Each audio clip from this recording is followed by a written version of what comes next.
Hey guys and girls, PokeTinking here, back with another video. Today we are going to be talking about what does 2024 have in store for us for Flesh and Blood.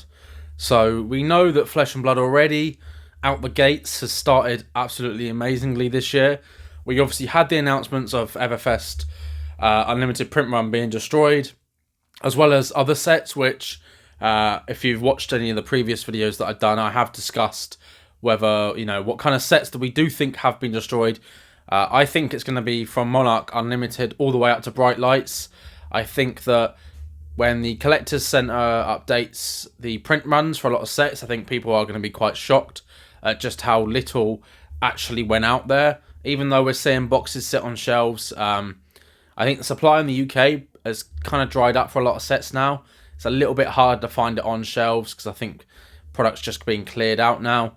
And I think this year is going to be a year where a lot of people are going to be delving back into opening boxes, getting a lot of the cards they need, because there is a lot of there are sets like Outsiders, for instance, where the Majestic slot is good value. Bright Lights, the expansion slot, is very good value. Obviously, Dusk Till Dawn, we knew was out of print straight out the bat because of the serialized art sketches. Again, there's a lot of good cards in that set. I think every set generally has a lot of good stuff. I think Uprising's probably one of the weakest in terms of like the Majestic slot. I kind of focus on, as a single seller, I focus on the Majestic slot, and I'm looking at where is the EV here for this. Is there, supply of these cards? I look on Cardmarket and I see, right, well, there's actually only 3 copies in the UK for these Majestics. And the collections that I'm buying, which are around 50 in the last 3 months, I went quite heavily into collection buying. I think that's the best way to set myself up as a single seller. It's basically just getting as many collections as I could. So I'm kind of on the tail end of that now. I'm like, you know what? I'm going to sit with what I've got, go through the inventory properly, and kind of sort of see where we can go with that. And I think the one thing that I've always noticed is the lack of Bright Lights and the lack of Outsiders singles. Now, the Bright Lights one is because it's a recent set, and a lot of the people that weren't mech players just didn't open it. They straight up didn't open it. And as Outsiders, if you weren't running, was it Ranger and Ninja primarily, and Assassin, you weren't opening up that set. And that's the key thing here. With the earlier sets, people will just open up product.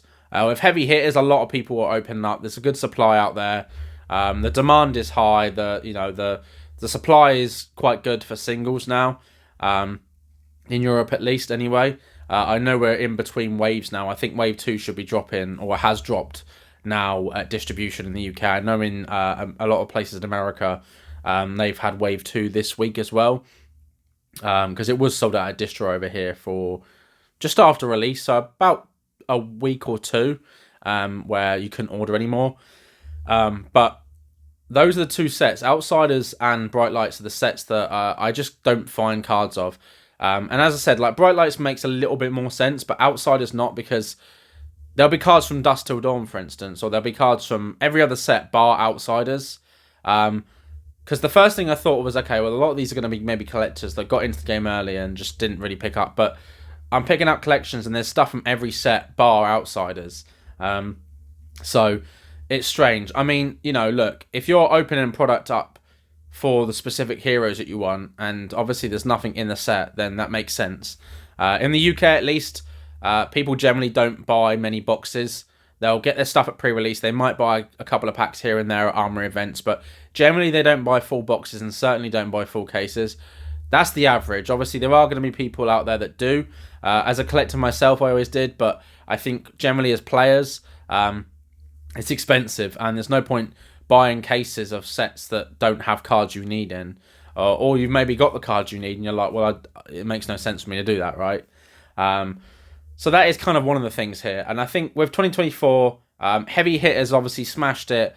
Probably one of the most successful sets Flesh and Blood have ever had.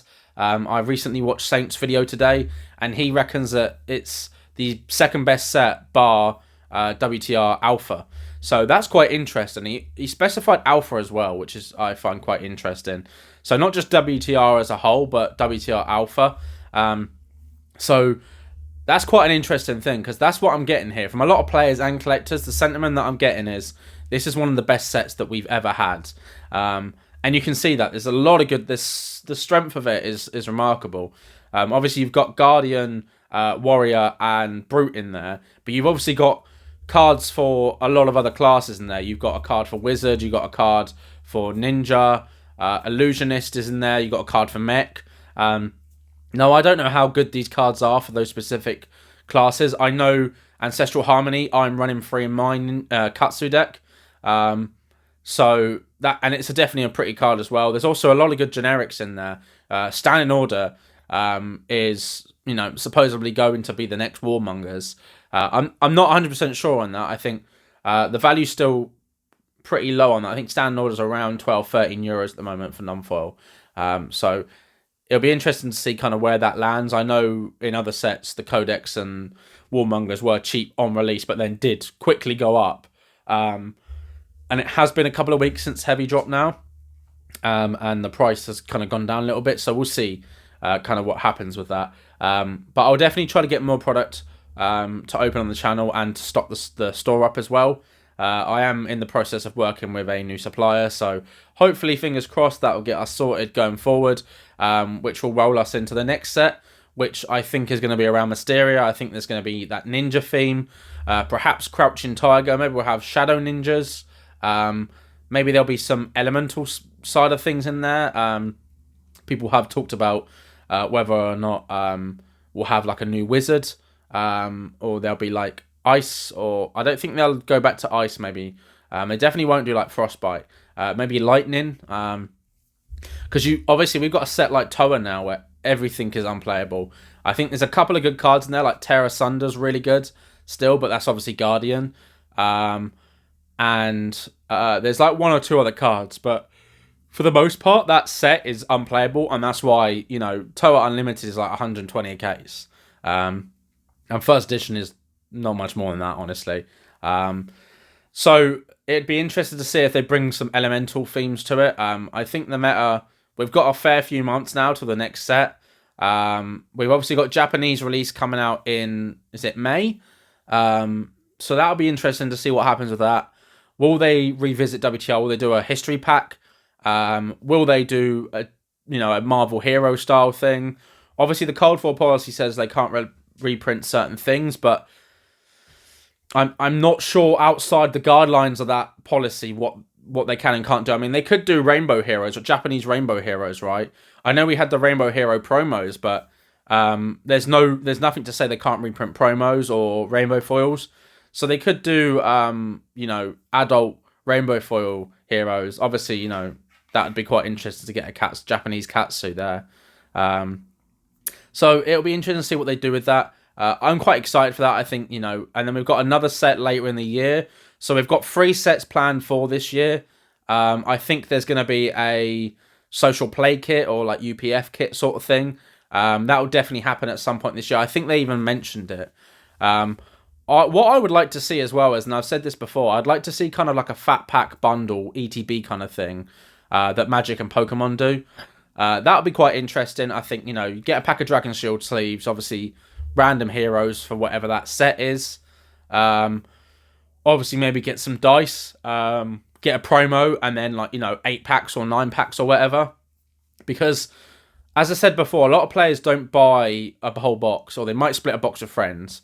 But having like an ETB fat pack style thing for like £35-40, where you can get like 8 packs, a pack of sleeves, some dice, maybe a promo, that would be quite cool.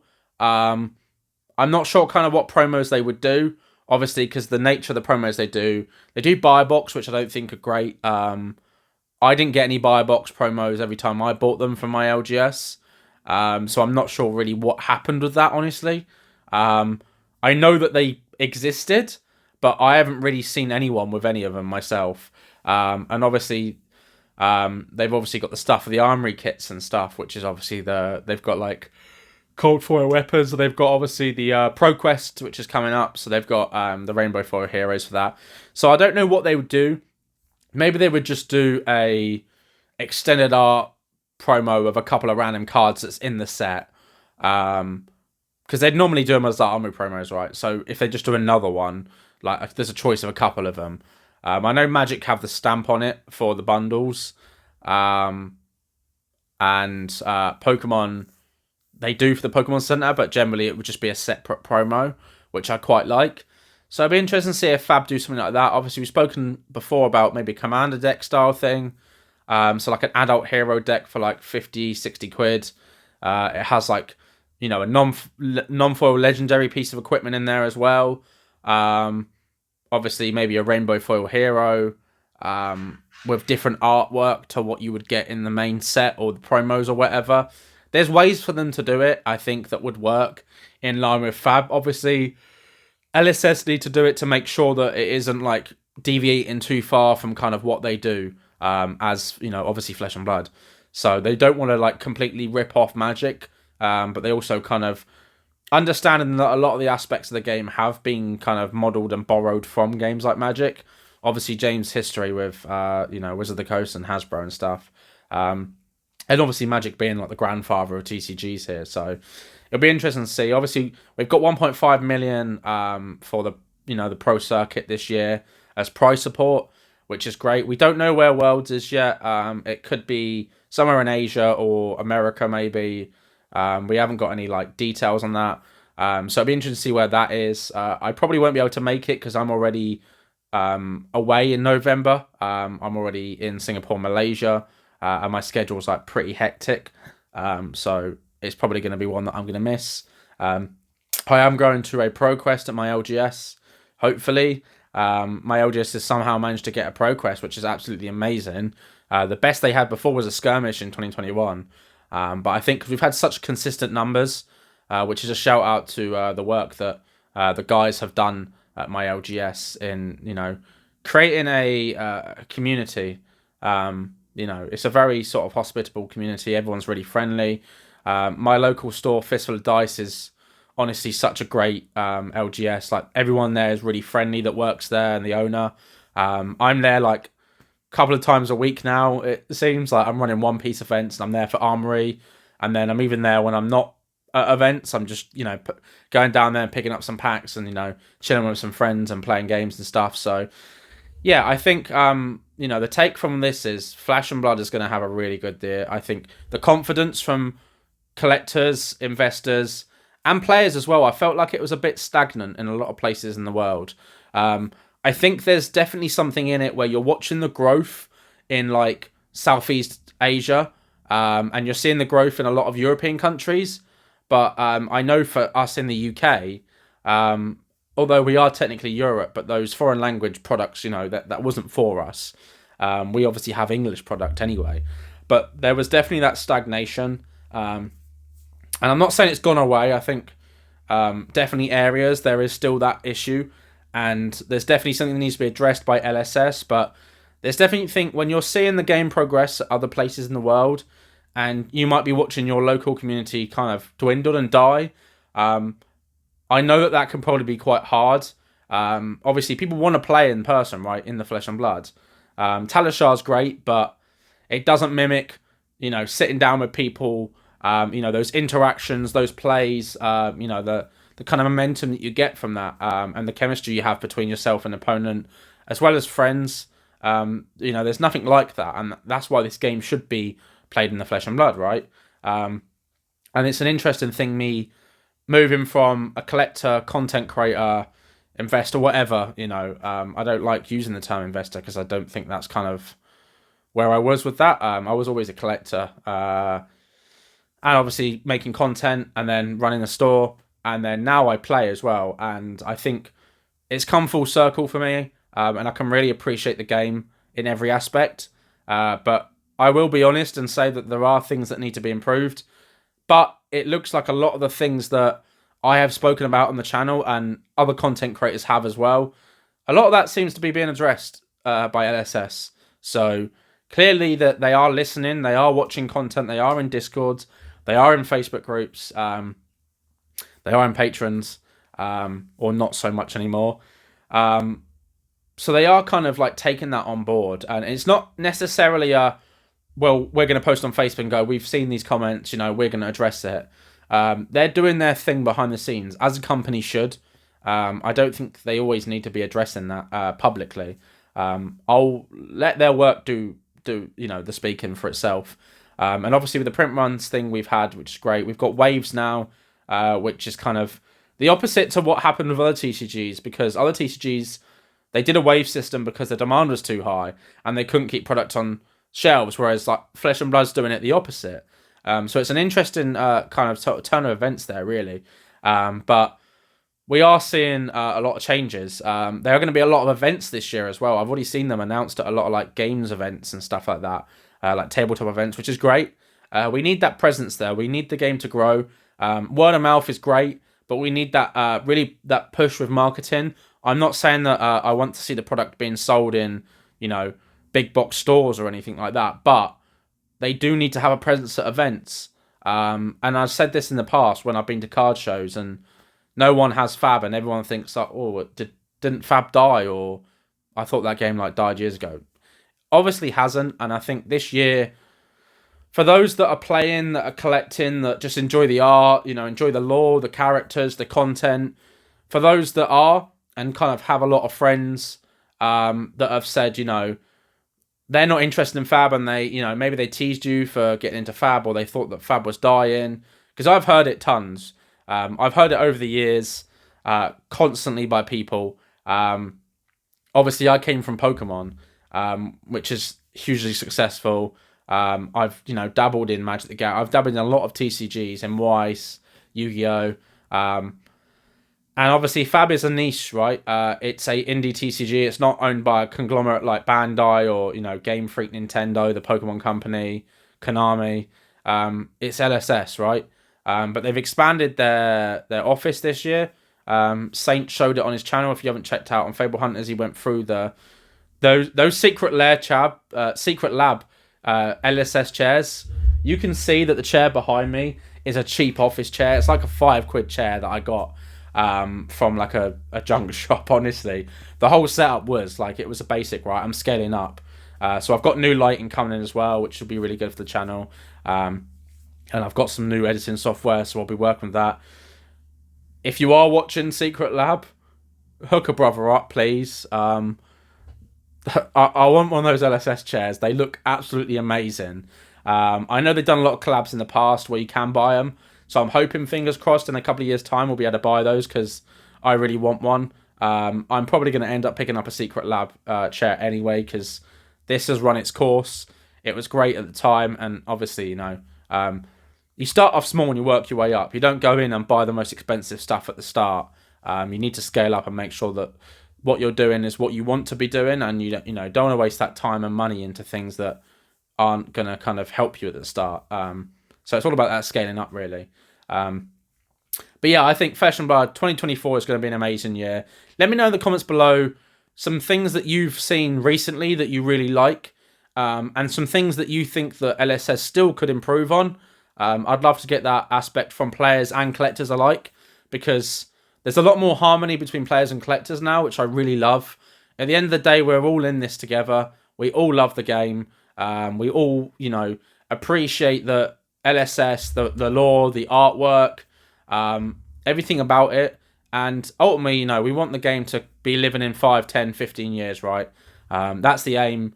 We came here from other TCGs, where we felt that the community might have been disjointed, or the company wasn't going in the direction that we thought. Shout out to Wizard of the Coast and Hasbro. So this is it, really. This is Fab, and we're 5 years in now, and it's been a journey for sure. We've had the Fab winter, we've had the whole Monarch debacle, we've had Fab 2.0, and we are now entering our Fab 3.0 era. And I think that's going to be a term that will be used on by LSS and James. I think that will be used on their websites probably through Collectors Month, which I think is April, if I'm not mistaken. But Fab 3.0, I think, is heavy hitters onwards. I think this year is going to be a really good year. So thank you all for watching. Please comment, like, subscribe. As always, hit that notification bell, and have a great day.